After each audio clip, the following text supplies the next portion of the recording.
शांति। Good morning आप सभी बाबा के रूहानी फरिश्तों को। ओम शांति। गुड मॉर्निंग आप सभी बाबा के रूहानी फरिश्तों को। आज बाबा की मुरली 14/6/2023। जब भी डेट कुछ ऐसी आती है तो मुझे याद आता है 14 वर्ष तक बाबा ने अपने बच्चों को तपस्यारत रखा। सेवाओं से पहले बाबा ने बल भरा तपस्या के आधार से, और उन तपस्वी आत्माओं के बल के द्वारा ही आज शिव बाबा के साथ साथ वो तपस्या का बल भी पूरे विश्व में शिव बाबा का ध्वज पताका फहरा रहा है। तो आज की मुरली का सार यानी 14 जून 2023। मीठे बच्चे, तुम्हारा है सतो प्रधान संन्यास। देह सहित इस सारी पुरानी दुनिया को बुद्धि से तुम बच्चे भूलते हो। सिर्फ घर परिवार छोड़कर संन्यास करना वो एक बात है और बहुत अच्छी बात है। बुराइयों को त्यागने के लिए कम से कम इतना भी व्यक्ति जो करता है बहुत है, लेकिन बाबा ने कहा उसको सतो प्रधान संन्यास क्यों नहीं कहेंगे, क्योंकि मानसिक जो वृत्तियां हैं वो तो कहीं न कहीं इधर उधर भटकती रहती ना। तो बाबा कहते बच्चे तुम्हारा, मीठे बच्चे तुम्हारा सतो प्रधान संन्यास है। देह सहित इस पुरानी दुनिया को मन बुद्धि से तुम भूलते हो। रहते दुनिया में हो लेकिन दुनिया की बातों से न्यारे जैसे कि कमल का पुष्प। प्रश्न, तुम ब्राह्मण बच्चों पर कौन सी बहुत बड़ी जवाबदारी है? बाबा कहते तुम्हारे ऊपर जवाबदारी है पावन बनकर सारे विश्व को पावन बनाने की। इसके लिए तुम्हें निरंतर शिव बाबा को याद करते रहना है। याद ही योग अग्नि है जिससे आत्मा पावन बनती है। विकर्म भी दग्ध यानी विनाश हो जाते हैं किस आधार से? बाबा की याद के आधार से। तो आधार है हमारी धारणाओं का बाबा की याद। दुखियों पर रहम करो ओ माँ बाप हमारे, हम हैं बच्चे तिहारे, है ना। बहुत ही सुंदर भजन है। ओम शांति। बच्चों ने गीत सुना कि हम बच्चे हैं, तुम्हारा जरूर वह बाप है। अब बाप को बच्चे कभी भी सर्वव्यापी तो नहीं कह सकते। लौकिक बाप के बच्चे कभी नहीं ऐसे कहते कि हमारा बाप सर्वव्यापी है, या बेहद का बाप बैठ समझाते बच्चे तुम सब आत्माएं हमारे बच्चे हो, आपस में भाई भाई हो। मैं तुम्हारा बाप हूं, जिसको परम पिता परमात्मा कहते हैं। परमात्मा को सुप्रीम सोल भी कहते हैं। परम माना सुप्रीम, आत्मा माना सोल। परम माना परम, सुप्रीम, आत्मा माना सोल। तो जरूर सब बच्चे हैं और एक बाप है। सब भक्त हैं, एक भगवान को याद करते हैं। जिसको याद किया जाता है उसका नाम देश काल रूप जरूर होता है। उसको बेअंत नहीं कह सकते। अभी तुम बच्चों ने अंत पाया है। बाबा ने खुद अपना परिचय आकर के दिया, आदि मध्य अंत काल का परिचय दिया, अपने स्वरूप का परिचय दिया, अपने स्वधाम का परिचय दिया। तो बाबा ने कहा बेअंत नहीं कह सकते बच्चे, ये तो बड़ा अनर्थ हो गया। यानी पिता भी है और बेअंत भी है, हम जानते भी नहीं उसको। मनुष्यों ने तो ठिकर भीतर सब में ठोक दिया है पर भगवान को, है ना, हर जगह। कहते पानी की गंगा में नहाने से हम पवित्र बन जाते हैं। आगे कहते थे रघुवीर राघव राजा राम पतित पावन सीताराम। वास्तव में सब सीताओं का जो राम है वो पतित पावन है। अब इन बातों को तुम बच्चे जानते हो। शिव बाबा को भी राम कहते हैं। भारत जो पावन था अभी पतित बन गया। प्यूरिटी थी तो पीस प्रॉस्पेरिटी बच्चे सब कुछ था। भारत की एवरेज आयु बड़ी लंबी थी। अभी तो देखो एवरेज आयु कितनी हुई है ना, कम होती जा रही है ना धीरे धीरे। भारत वासी कैसे मानसिक शारीरिक तरीके से रोगी बन गए। क्या हाल हो गया बच्चे इस पूरी दुनिया का। दुनिया नहीं जानती इन बातों को। ऐसे नहीं कहेंगे कि परंपरा से रोगी नहीं, भक्ति शुरू ही द्वापर से होती है। ये रोग भी फिर कलयुग में ज्यादा शुरू होते हैं। बाबा कहते हैं इस कलयुगी दुनिया को रौरव नरक कहते हैं। रौरव नरक क्यों कहा जाता है? अब क्यों कहते हैं इस दुनिया को रौरव नरक? सब आपस में लड़ते झगड़ते रहते हैं, विकारी हैं। तो बच्चे ये ज्ञान आकर के बाप समझाते हैं भारत स्वर्ग था अभी कैसे नरक बना है। ज्ञान है ही ये ज्ञान सागर बाप के पास, ज्ञान का सागर, नॉलेज फुल। ये महिमा तो उस एक परम पिता परमात्मा बाबा की है। अच्छा तुम जानते हो कैसे आत्मा 84 जन्म लेती है, छोड़ती है। आत्मा स्टार है, आत्मा इमॉर्टल है और शरीर मॉर्टल यानी विनाशी है। आत्मा अजर अमर अविनाशी है। देखो बच्चे, 84 जन्म आत्मा कैसे लेती है सो जानते हो। 84 लाख जन्म कहना भी एक बड़ा गपोड़ा है। आत्मा पाठ बजाने कैसे परमधाम से आती आकर के शरीर में प्रवेश करती है, परंतु 84 जन्म भी सबके नहीं होते बच्चे। जो सतयुग में पहले पहले आते हैं, जो देवी देवता धर्म की आत्माएं हैं, उनके 84 जन्म हैं। उनमें भी जो फर्स्ट नंबर में आने वाले। तुम बच्चे जानते हो, बाप कहते आगे भी कहा था, तुम अपने जन्मों को नहीं जानते, मैं आकर के बतलाता हूं। हम जो कुछ भी जानते हैं वो बाबा के द्वारा ही जानते हैं। तुम ब्रह्मा कुमार कुमारियां हो। अच्छा, ब्रह्मा का बाप कौन? ब्रह्मा विष्णु शंकर का पिता कौन है? कितनी गुप्त और रहस्ययुक्त बातें हैं। ब्रह्मा का बाप कौन? शिव बाबा। ब्रह्मा विष्णु शंकर शिव बाबा के बच्चे हैं, जिनके द्वारा स्थापना, पालना और महाविनाश का कर्तव्य शिव बाबा कराते हैं। उन्होंने अपने अपने सूक्ष्म शरीर हैं। बाबा कहते बच्चे, मेरे नाम भल अनेक रखे हैं, यादगारें बनाई हैं, परंतु मैं हूं तो निराकार। बरोबर भारत में शिव के मंदिर कितने हैं। सागर भी परमपिता परमात्मा को कहा जाता है। श्री कृष्ण देवता जो हैं, उनकी महिमा अलग, सागर की महिमा अलग, शिव बाबा की महिमा अलग। श्री कृष्ण को कहते हैं सर्वगुण संपन्न, 16 कला संपूर्ण, संपूर्ण निर्विकारी, अहिंसा, परमो देव देवता धर्म।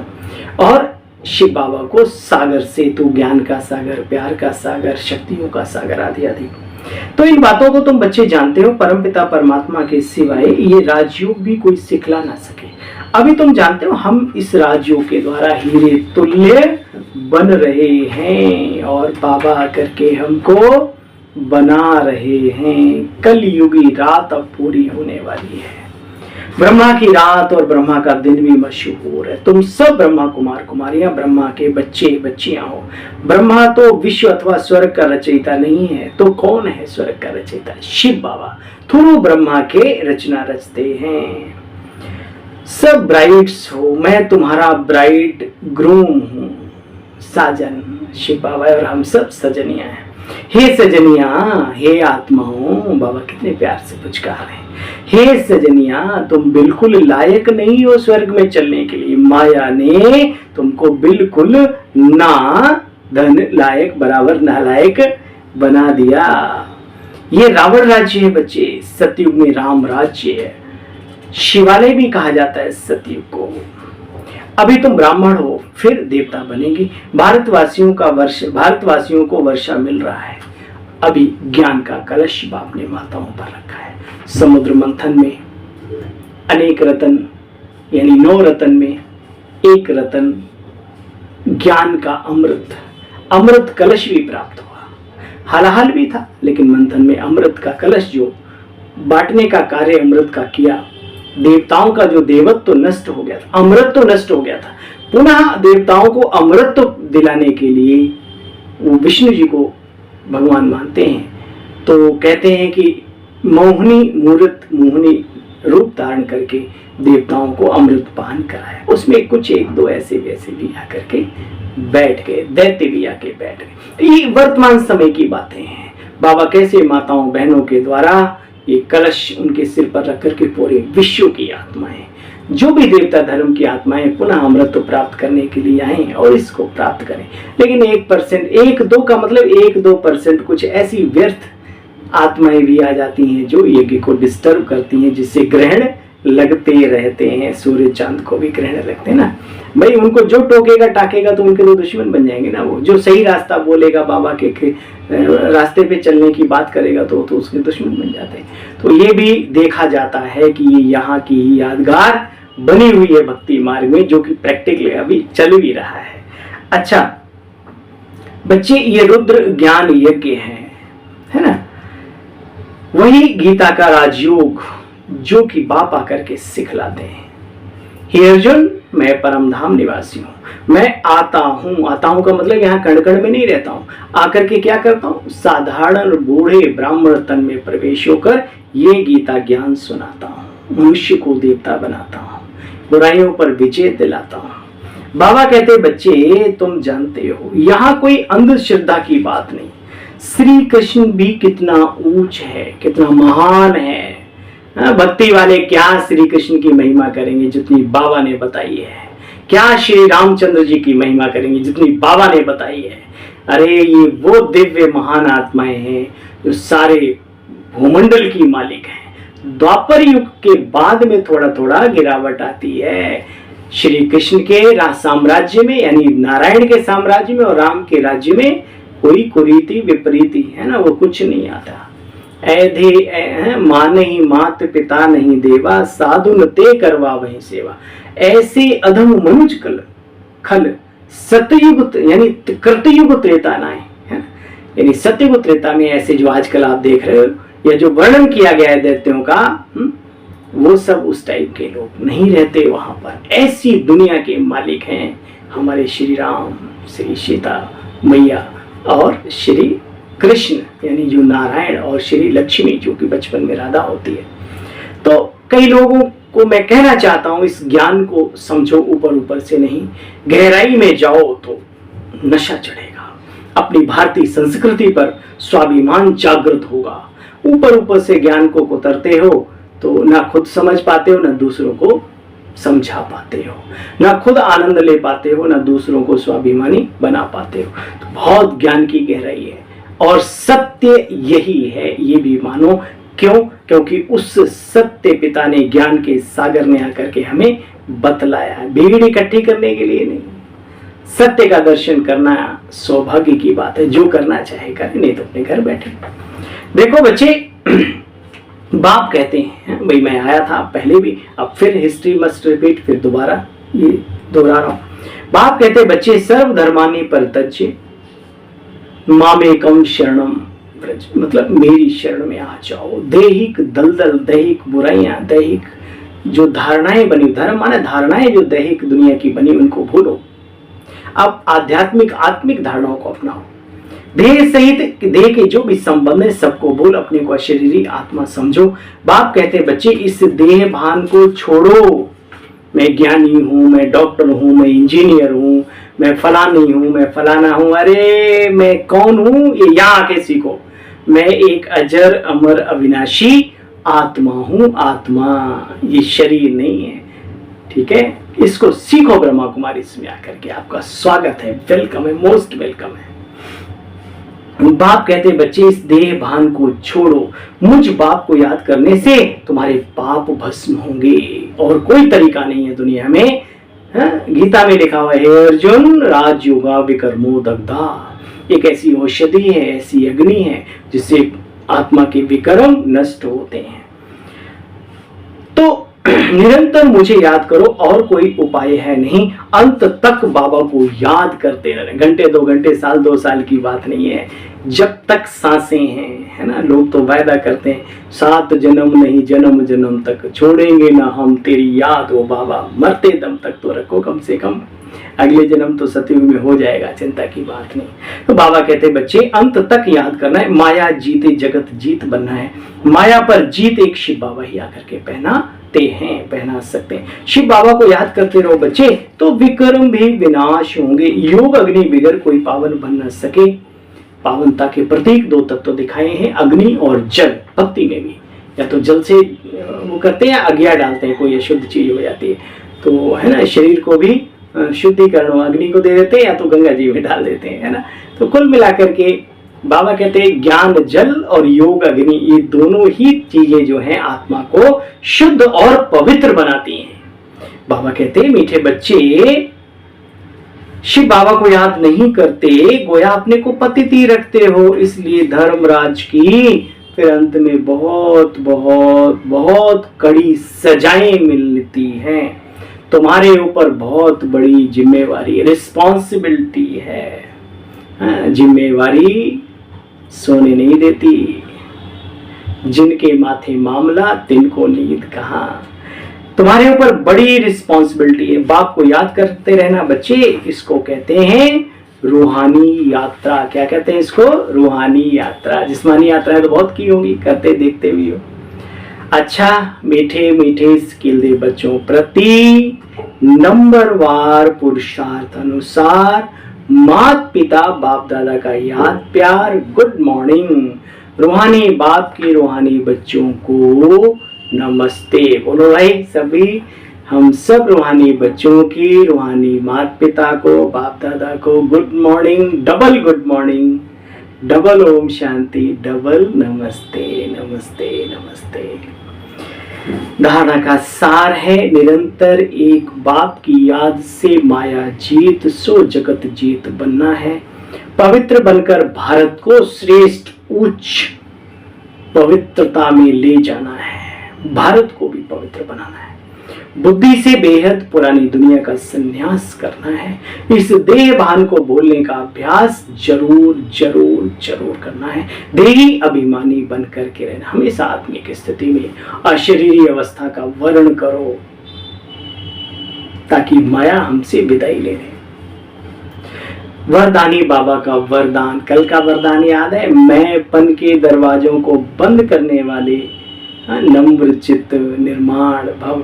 कितना गजब का वरदान था। बाबा ने कहा बच्चे हमेशा याद रखो, कराने वाला करा रहा है, करनहार हम करे जा रहे हैं। ये स्मृति माया जीत बना देगी, है ना। आज बाबा का वरदान है, किसी से भी किनारा करने के बजाय, क्यों किनारा करना सहज होता है, किसी से किनारा करने के बजाय सर्व का सहारा बनने वाले विश्व कल्याणकारी भव। किनारा की बजाय कल्याणकारी बनो, सहारे बनो, सहारे किनारे ना करो। किनारा करना तो जिस अफसाने को मुकाम तक ले जाना हो नामुमकिन, उसे एक खूबसूरत मोड़ देकर छोड़ना अच्छा। चलो एक बार फिर से अजनबी बन जाए हम दोनों। ये गीत है बाहर का, इसमें बड़ी सुंदर लाइन आती है, लेकिन ये सुंदर लाइन हमारे लिए नहीं है, नहीं है, नहीं है। हम खूबसूरत मोड़ देकर बाबा को कैसे छोड़ सकते हैं? अपने लक्ष्य को कैसे छोड़ सकते हैं? और मुमकिन क्यों नहीं है? अंजाम देना क्यों नहीं मुमकिन है? हमें हमारा साथ भगवान दे रहा है और हम उच्च कोटि के हैं। 3 कैटेगरी के लोग गाए जाते हैं, उत्तम, मध्यम, कनिष्ठ। उत्तम पुरुष जो एक बार दृढ़ संकल्प ले लेते हैं, वो कभी धरत परिये पर धर्म ना छोड़िए, लक्ष्य को नहीं छोड़ते जब तक हासिल ना कर ले। सेकंड वाले चलते तो हैं, लेकिन थोड़ी मुश्किलात आती है। जो पहले अभी गीत सुना है ना, वो गीत गा के रफू चक्कर हो जाते हैं। आवंती कथा सुनवंती और दूसरों को भी सुनाती और भागंती नमस्ते करती। तीसरे कैटेगरी के भी लोग हैं, वो अच्छी जगह आते ही नहीं, अच्छा लक्ष्य धारण ही नहीं करते, सोचते भी नहीं सपने में कि हमें कोई अच्छा भी बनना है। तो भाई हम तो फर्स्ट कैटेगरी के हैं, ठीक है, याद रहे। अब सुनो बाबा का विश्लेषण वरदान का। एक बार पुनः वरदान सुनेंगे। किसी से किनारा करने के बजाय सर्व का सहारा बनने वाले विश्व कल्याणकारी भव। बाप दादा कहते देखो बच्चे, सारे कल्प में ब्रह्मा बाप और ईश्वरी परिवार के संबंध संपर्क में आने वाली आप श्रेष्ठ आत्माएं हो। आप किनारा करने वाले नहीं हो, लेकिन विश्व का सहारा बनने वाली विश्व कल्याणकारी आत्माएं हो। आप विश्व कल्याणकारी बनने वाली आत्माएं हो। परिवार के अविनाशी प्यार के धागे के बीच से निकल नहीं सकते। अरे एक आध मणका वैसा भी तो कोई बात नहीं, लेकिन ये जो प्यार का धागा है वो प्यार के सागर का बनाया हुआ दिया हुआ है। बाबा कहते बच्चे, इसलिए कभी भी किसी भी बात में किसी स्थान से, किसी सेवा से, किसी साथी से किनारा करके अपनी अवस्था अच्छी बनाने का संकल्प मत करो, नहीं बनेगी। क्योंकि जहां भी जाओगे, घर घर मिट्टी के चूल्हे, तो गैस वाले चल गए, है ना। कहने का मतलब आप जहां भी जाएंगे कुछ न कुछ तो प्रॉब्लम आएगी ना आपके जीवन में। स्थान बदलने से स्थिति नहीं बदलती, मानसिक अवस्था बदलने से स्थिति बदलती है। उसी स्थान पर रह करके अच्छे बन के दिखाओ, मजबूत बन के दिखाओ, आदर्श बन के दिखाओ। आप दुनिया में भी देखते हैं, लोग घर से व्याकुल हो जाते हैं, लोग हिल स्टेशन चले जाते हैं, चारों तरफ घूम घाम के, हाँ, आखिर तो फिर वहीं आना पड़ता है ना। तो अब ब्राह्मण परिवार में भी आप कितनी जगह बदलोगे, लोग वही मिलेंगे आपको।